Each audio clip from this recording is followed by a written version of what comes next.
అహ్మదాబాద్ విమాన ప్రమాద దర్యాప్తులో కీలక పురోగతి సాధించారు అధికారులు.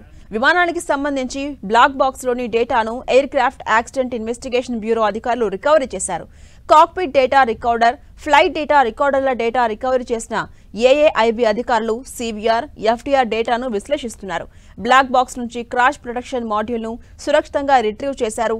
మెమరీ మాడ్యూల్ను విజయవంతంగా తీసి దాంట్లో ఉన్న డేటాను ఏఏఐబి డౌన్లోడ్ చేసింది. ప్రమాదం జరిగిన సమయంలో పైలట్ ఏం మాట్లాడుకున్నారు? విమాన ప్రమాద కారణాలు తెలుసుకునేందుకు అధికారులు ప్రయత్నిస్తున్నారు. జూన్ 12వ తేదీన బోయింగ్ సంస్థకు చెందిన డ్రీమ్ లైనర్ విమానం AI-171 ప్రమాదానికి గురైంది. ఘటన జరిగిన 28 గంటల తర్వాత శకలాల నుంచి బ్లాక్ బాక్స్ ను అధికారులు స్వాధీనం చేసుకున్నారు.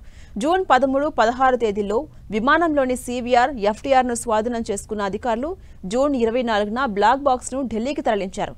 బ్లాక్ బాక్స్ ను డీకోడ్ చేసేందుకు అమెరికాకు పంపించబోతున్నట్టుగా మొదట ప్రచారం జరిగింది. కానీ టెక్నికల్, సెక్యూరిటీ అంశాలను పరిశీలించాకే బ్లాక్ బాక్స్ ను ఎక్కడికి పంపించాలి అనేది ఏఏఐబి నిర్ణయిస్తుందని కేంద్రం క్లారిటీ ఇచ్చింది.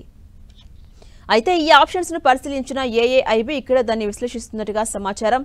సివిఆర్, ఎఫ్టీఆర్ డేటా ఆధారంగా విమాన దుర్ఘటనకు కారణాలు గుర్తించబోతోంది ప్రభుత్వం. ఇక ఏడీఆర్ విమాన వేగాన్ని, నియంత్రణ క్షణాలను, ఇతరులను నమోదు చేస్తుంది. బ్లాక్ బాక్స్ లోని డేటాను ఇంజనీరింగ్ ఫార్మాట్లోకి మార్చిన తర్వాత సమాచారాన్ని సేకరించేందుకు వీలవుతుంది. సేకరణ టైంలో ఏదైనా పొరపాటు దొరికితే డేటా మొత్తం కనిపించకుండా పోతుంది. విమానయాన భద్రతకు భవిష్యత్తులో ఇలాంటి ప్రమాదాలు జరగకుండా ఉండేందుకు చేపట్టాల్సిన జాగ్రత్తల గురించి తెలుసుకోబోతున్నట్టుగా సివిల్ ఏవియేషన్ శాఖ తెలిపింది.